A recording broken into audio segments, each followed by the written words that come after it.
आज हुसैनियत के दावेदार बहुत नजर आएंगे, लेकिन हकीकत क्या है?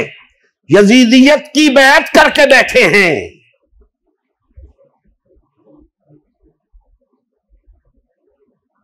अगर वाकईतन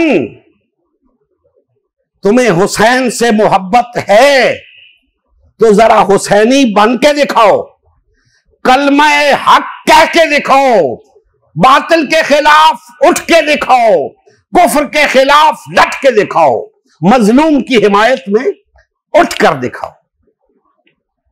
नहीं, ये इतना आसान नहीं।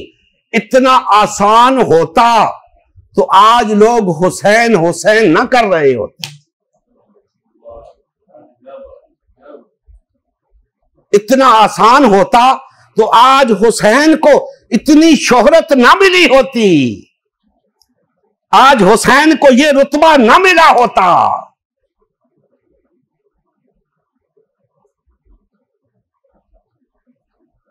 बातिल के सामने जो झुकाए ना सर कभी, समझो कि ऐसी शान का मालिक हुसैन है।